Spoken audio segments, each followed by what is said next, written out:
بسم اللہ الرحمن الرحیم۔ السلام علیکم ناظرین۔ نبی کریم صلی اللہ علیہ وآلہ وسلم کے دور میں جب کوئی وبا آتی یا کوئی پریشانی آتی تو آپ صلی اللہ علیہ وآلہ وسلم صحابہ کرام کو صدقہ دینے کا حکم دیتے۔ حضرت علی رضی اللہ تعالیٰ عنہ نے فرمایا، مصیبت سے پہلے صدقہ دے دو تاکہ مصیبت سر نہ اٹھا سکے۔ سفر کے مہینے میں 2 صدقے ضرور کرنا، کیونکہ سفر کے مہینے میں 2 صدقے دینا اللہ کو بے حد پسند ہے۔ جب اللہ تعالیٰ کے پسندیدہ اعمال کیے جائیں تو اللہ تعالیٰ بہت خوش ہوتا ہے اور انسان کو خوشحال کر دیتا ہے۔ تو دوستو، کیا آپ بھی خوشحال ہونا چاہتے ہیں؟ اگر ہاں تو پھر سفر کے مہینے میں یہ 2 صدقے ضرور کیجیے گا۔ جب ہم سال کے مہینوں کی بات کرتے ہیں تو اکثر لوگ محرم کو عظمت والا، ربیع الاول کو میلاد کا، رمضان کو عبادت کا اور ذی الحجہ کو قربانی کا مہینہ سمجھتے ہیں، لیکن ایک مہینہ ایسا ہے جو خاموشی سے گزر جاتا ہے، جیسے اس کا کوئی مقام ہی نہ ہو۔ حالانکہ اس مہینے میں ایسے راز چھپے ہیں جو اگر کھل جائیں تو خوشیاں برسنے لگیں۔ جی ہاں، ہم بات کر رہے ہیں سفر کے مہینے کی۔ اسی مہینے کے بارے میں بہت سی بدگمانیاں عام ہیں، بہت سی روایات گڑی گئی ہیں۔ لوگوں نے اسے منحوس سمجھا، آفتوں اور مصیبتوں کا وقت کہا، لیکن اصل میں یہ وہ مہینہ ہے جس میں اگر کثرت سے صدقات کیے جائیں تو زندگی بدل سکتی ہے، اور یہ وہ عمل ہے جسے اللہ تعالیٰ بے حد پسند فرماتا ہے۔ اس بات کو سمجھتے ہیں کہ سفر کے مہینے میں کیوں 2 صدقے کرنا اللہ تعالیٰ کو بے حد پسند ہے۔ اس مہینے میں ایک ایسا کیا راز ہے جو انسان کی تقدیر کو بدل سکتا ہے؟ دیکھیے، صدقہ صرف ایک مالی عمل نہیں بلکہ روح کی صفائی کا عمل ہے۔ نبی کریم صلی اللہ علیہ وآلہ وسلم نے فرمایا کہ صدقہ بلا کو ٹالتا ہے، اور ایک اور جگہ پر فرمایا کہ صدقہ قبر کی گرمی کو کم کرتا ہے۔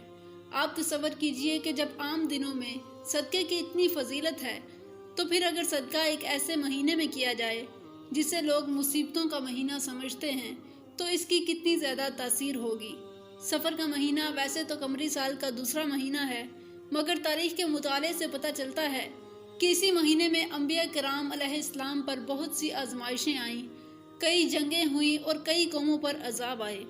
یہی وجہ ہے کہ عرب کے زمانہ جاہلیت میں اسے نحوست سے تعبیر کیا جانے لگا، مگر نبی کریم صلی اللہ علیہ وآلہ وسلم نے صاف الفاظ میں فرمایا، نہ کوئی مہینہ منحوس ہے، نہ کوئی دن اور نہ کوئی رات، بلکہ نحوست ہماری نیتوں میں ہوتی ہے، نہ کہ وقت میں۔ لیکن جب یہ بات مشہور ہو گئی تو ہمارے بزرگان دین نے اس کا توڑ نکالا۔ اس مہینے میں زیادہ سے زیادہ صدقات کیے جائیں تاکہ رب تمہاری حفاظت کرے۔ صدقہ دینے سے نہ صرف مال میں برکت ہوتی ہے بلکہ روحانی صفائی بھی ہوتی ہے، گناہوں کا کفارہ ہوتا ہے اور دعائیں عرش تک پہنچتی ہیں۔ تو آئیے ہم اس مبارک مہینے کو بوجھ نہ سمجھیں بلکہ روحانی صفائی کا ایک دروازہ سمجھیں جو ہمیں اپنی زبان اور دل کی صفائی کے ذریعے اللہ کے قریب لے جاتا ہے۔ ان 2 صدقوں میں سب سے پہلا صدقہ جو انسان اپنے نفس پر اور اپنے اعمال پر اور اپنے ماحول پر دیتا ہے وہ ہے زبان کا صدقہ۔ یہ وہ صدقہ ہے جس کا تعلق نہ مال سے ہے، نہ دولت سے ہے اور نہ کسی جسمانی مشقت سے، بلکہ یہ انسان کی زبان سے نکلی ہوئی باتوں سے جڑا ہوا ایک انتہائی پاکیزہ عمل ہے، کیونکہ زبان ہی انسان کو بلند بھی کرتی ہے اور وہی زبان اسے پستیوں میں بھی گرا دیتی ہے۔ جب انسان اپنی زبان کو قابو میں رکھتا ہے، اپنی گفتگو میں نرمی، محبت اور سچائی رکھتا ہے، نہ کسی کی غیبت کرتا ہے اور نہ کسی پر تہمت لگاتا ہے، جب وہ اپنے الفاظ کے ذریعے کسی کا دل نہیں توڑتا بلکہ اس کو جوڑتا ہے، تو وہ حقیقت میں زبان کا صدقہ دے رہا ہوتا ہے، اور یہ صدقہ اللہ تعالیٰ کا پسندیدہ صدقہ ہے اور اس کی بہت زیادہ فضیلت ہے، کیونکہ اللہ تعالیٰ فرماتا ہے کہ کسی کی دل آزاری نہ کرو، کسی کی عزت نہ اچھالو اور اپنی زبان کو نیکی کے راستے پر لگاؤ۔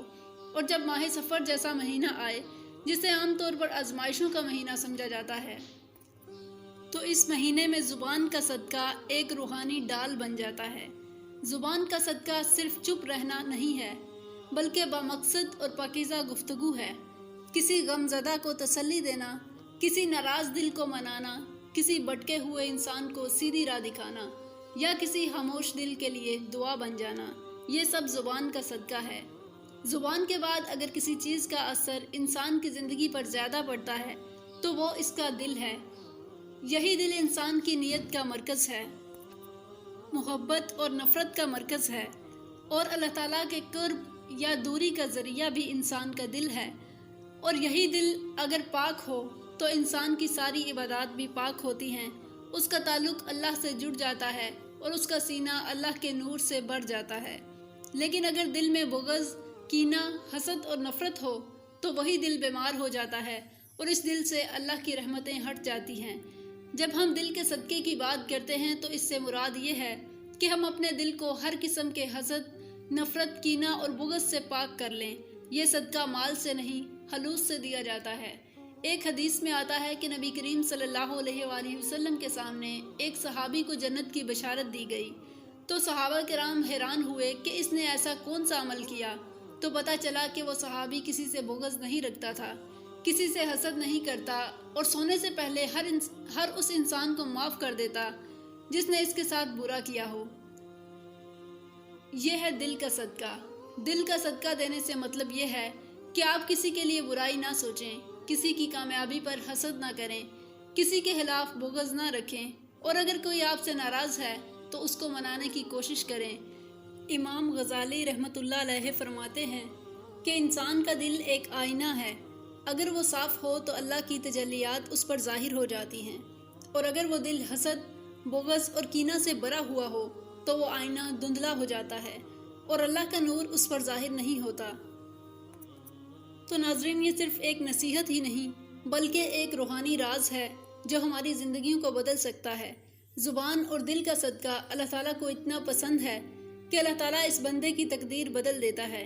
سفر کا مہینہ جسے لوگ غلط فہمیوں اور نحوست سے جوڑتے ہیں، دراصل اللہ کا قرب حاصل کرنے کا ایک سنہری موقع ہے۔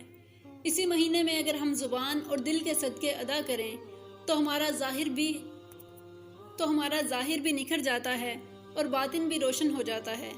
جب ایک بندہ اپنے دل میں کسی کے لیے بغض رکھتا ہے یا اپنی زبان سے غیبت کرتا ہے تو نہ صرف وہ اپنے نفس کو گندا کر رہا ہوتا ہے بلکہ اپنے نصیب کو بھی برباد کر رہا ہوتا ہے۔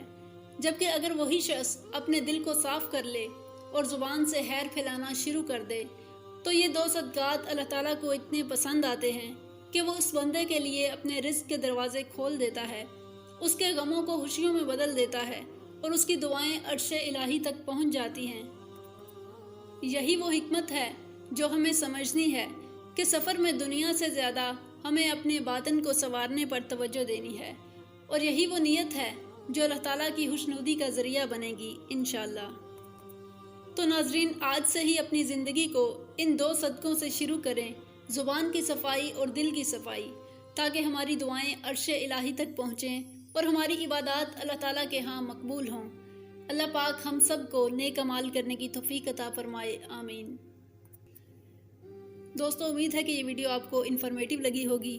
ویڈیو اچھی لگی ہو تو ویڈیو کو لائک کریں اور چینل کو سبسکرائب کریں تاکہ مزید ایسے اسلامک واقعات کے ویڈیوز آپ تک بآسانی پہنچ سکیں۔